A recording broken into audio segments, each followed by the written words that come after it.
Hey, everybody. I'm thrilled to be here. This is our wonderful, wonderful opportunity to be together talking about, from my perspective, is the most important topic for us to discuss, and that is self-love. Today, we're talking about self-love, creating your self-love lifestyle, and doing it with eyes wide open. Now, why is this so important? And what do I mean by eyes wide open? Well, I think every single one of us goes through some aspects of our lives on rote, right? We get up, we brush our teeth, we go to the bathroom, we do regular routines all the time that really require very little of our attention. And in fact, probably very little thought as well. And so we are always in this state of going from one of these sort of rote activities to the next and the next and the next. Now, of course, if you have an agenda for your day and you have a list of things that you want to accomplish, or you're going off to work and you have a list of things to accomplish there, then what happens is that these thoughts get interjected into the trance of your everyday life. But in truth, so much of our lives are spent in trance mode. Did you ever notice, for instance, when you're driving a car and you have put the address into your GPS and you know where you're going, and what happens is that you just sort of lose yourself in your driving and perhaps have even forgotten where you're going? I know that this has happened to me, and I'll be driving and I'll be so deep in thought, so deep in very often sort of past conversations or experiences, things that have happened, and I'm not really thinking so much about where I'm going. Conversely, there can also be times where we're so intent with where we are going that we miss what we're passing, right? We miss what's on the road, or we miss some of the beautiful scenery. And that, of course, is an indication that we are not present in that moment. So what I want to talk about today is how essential, as we are really intent and committed to creating a self-love lifestyle, we must have our eyes wide open. Well, what do I mean by that? Do I mean we must be intent on the things that we're passing by on the road as we're driving? Am I saying that we have to be intent with where we're going and not just acquiesce that duty to our GPS? Well, of course, both of those things are good. But what I'm really talking about is that if we are not present within ourselves, we will not be aware of when we are living from a pre-created program, as opposed to what we need to do in order to reclaim our power, our truth, and of course, to be a full expression of who we really are. So we want to make certain that on this journey of creating a self-love lifestyle, that we actually are learning to reprogram ourselves to take notice when we're off track. And some of the things that are essential is, to notice when that happens, but also whether or not we choose to come back into alignment.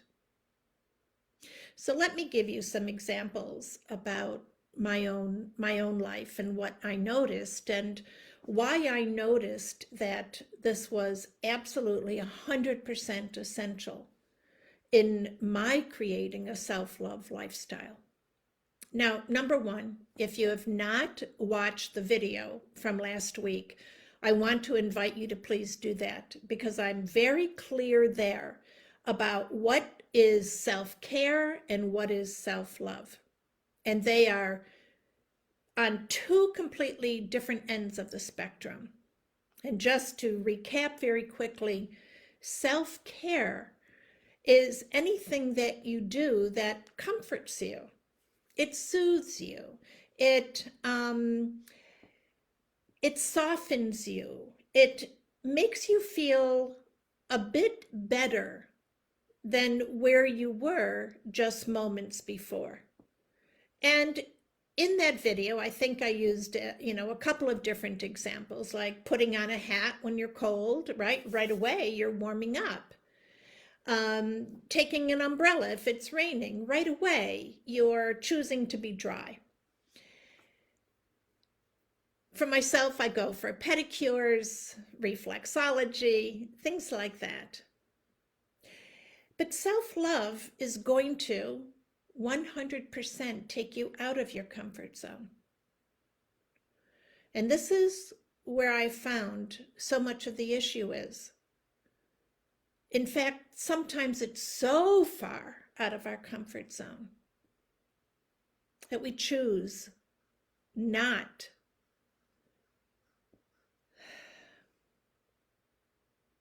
to be in self-love. And instead, we acquiesce to the conditioning, the programming from before, or we acquiesce the power that we are feeling inside of us. And because it's so uncomfortable, we pass it off to someone else and say, here, you take the lead. Well, what this does is it creates an immediate division between our conscious mind and our heart. And what we know is that our mind is not us. Our mind is controlled 97% by the ego, which is always in fear. So what does the heart do? Well, the heart, and by the way, I'm referring to our heart center. This is an energetic center within our energetic being where we are connected to source energy.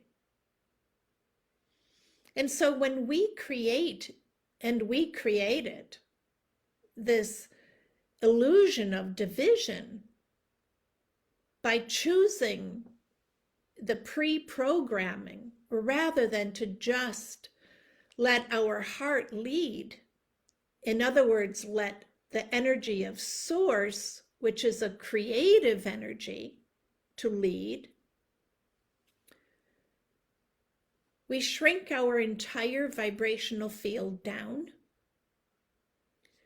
And we, in that split second, have now made it impossible for us to access the information that is right there waiting for us,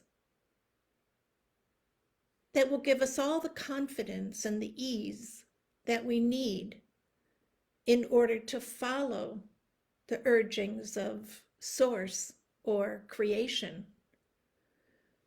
And so we're looking constantly from that perspective where the pre-programming, and by pre-programming, I mean any program that we've bought into that has molded us or has had an effect on our behavior or our perspectives. And it could be 5 minutes ago, something new that we've adopted, but is truly still not in alignment with who we really are. And so we must start to adopt this new process this new way of being where we are, number one, so aware of how we are feeling that we know instantaneously if we're out of alignment with this self-love lifestyle that we say we're committed to creating. And I say feeling because it is a feeling. You might experience that as an emotion, but eventually you will experience it as a sensation. Maybe you get a gripping feeling in your gut, or a flutter in your heart, or a pain in your temple, or you start to feel fidgety or anxious. These things are working together to give you the information that you actually need in order to stay on track. They're telling you that you're out of alignment. But what happens when we commit to having our eyes wide open? We're not only committed to seeing things through a different lens, but we're committed to seeing now also through our mind's eye. And that eye is directly connected to our heart center. There is a direct channel from our heart center to our mind's eye because our mind's eye is what is paramount to our creating. And where does it get its information from? Well, if you're committed to creating a self-love lifestyle, it's getting its information from your heart's desires to be the true and authentic you, to be the you that the whole world is waiting for, to be the you with all of your gifts and with you connected to your mission, your soul's purpose, and stepping out into the world finally as you. Now, you might think, oh, I do this all the time. I'm always authentic. I'm always true to myself. And I will say to you that if you are saying that you need to open your eyes wider. You need to open your eyes to be able to take in everything. Because the ego also has this ability to produce immediate fogs, immediate smoke screens, distractions, so that you don't recognize this. You see, your ego's worst nightmare is that you remember who you are, that you remember that you are a creator. In fact, you're a creative genius. In fact, the reason that you're here is to create. Yes, the reason that you're here is to create. I want you to imagine yourself for a moment as just being part of this army of creative geniuses that has been released out onto this earth with the mission, the shared mission of creating more and more expressions of love, creating from these highest vibrational frequencies so that we are creating a world that is for the highest good of all, where all are fed, where all are taken care of, where all have housing and homes that keep them safe and comfortable.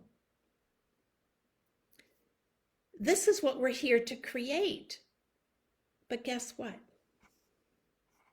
It's no longer accessible to you as a creator if you're out of alignment with it.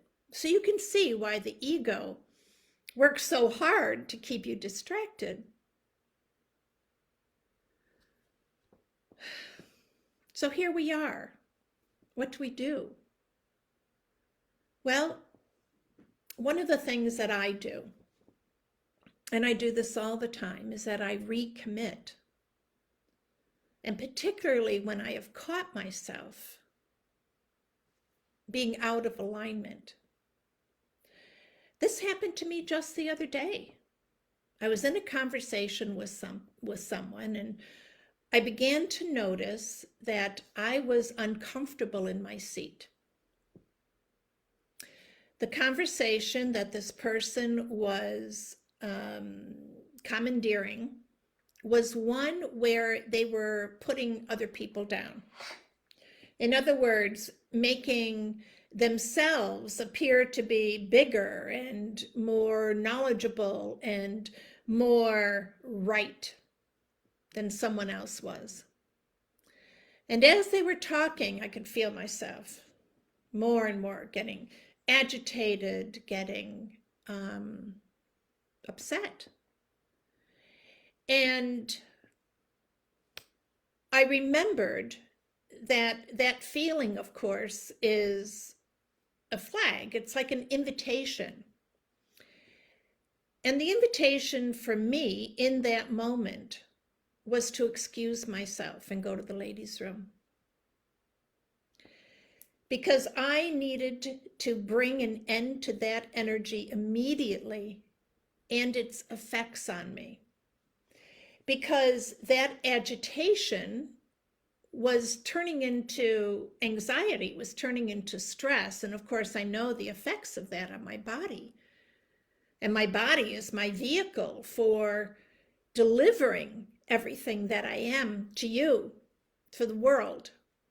And so that's what I did. I immediately left, to just, very pleasantly excuse me. And I went to the ladies' room. And while I was in the ladies' room, I thought for a moment about what had happened, how the conversation had gone in that direction, and what did I want to do about it? I had choices to make. I could confront that person.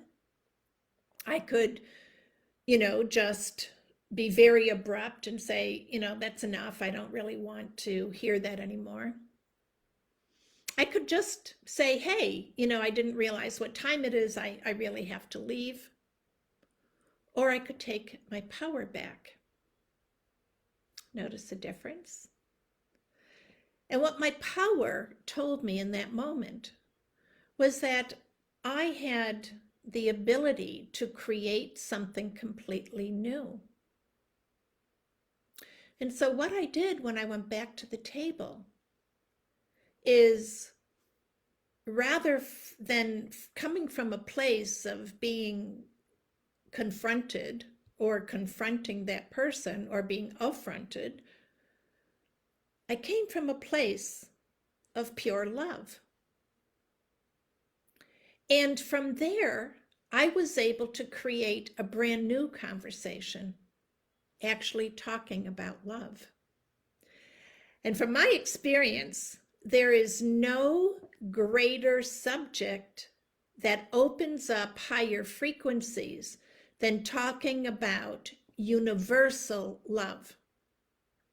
So it wasn't relational love, because that can sometimes put someone over the edge and bring forward even more of their fragility. But universal love, talking about things like, what brings you peace? What do you do when you're feeling anxious? What do you do when you feel confronted? Immediately it shifted the energy so that love could make its way to the forefront. The moment I did that, there was a crack in the wall and the light started to stream in. And that person started now to think about all the ways that love showed up in their lives. This is the power that we have. It may seem, so trite, but trust me when I tell you it isn't. Because I want you to remember, and this I talk about in Manifestation Mondays with Marcy, remember, energy is always seeking out other energy just like itself. just like that conversation that was really fraught with fear, jealousy, fragility, it started to produce this reaction inside of me. But fortunately, I have some open lines of communication between my heart, my higher self, and my conscious mind. And so I knew what to do because my eyes were wide open. I saw it, I heard it, and I felt it. And so the lesson for today is that your eyes are not just for seeing.